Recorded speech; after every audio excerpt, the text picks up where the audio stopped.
গতকালকে সাকিব আল হাসান ঘোষণা দিয়েছেন টি-20 এবং টেস্ট ক্রিকেট থেকে তিনি অবসর নিতে যাচ্ছেন এবং সেটি যেন আনুষ্ঠানিকভাবে সম্পন্ন করা যায় সেজন্য বিসিবির সাথে আলোচনা করেছেন।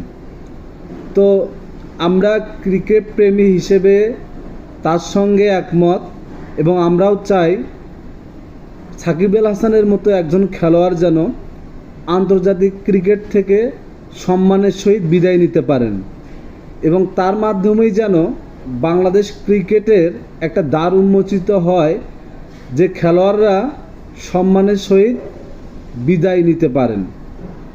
আমরা আশা করছি বাংলাদেশ সরকার বিষয়টি অত্যন্ত গুরুত্ব সহকারে দেখবেন এবং সাকিব আল হাসানের মতো খেলোয়াড় যেন আনুষ্ঠানিকভাবে বাংলাদেশ ক্রিকেট থেকে, টেস্ট ক্রিকেট থেকে, টি-20 ক্রিকেট থেকে অবসর নিতে পারেন।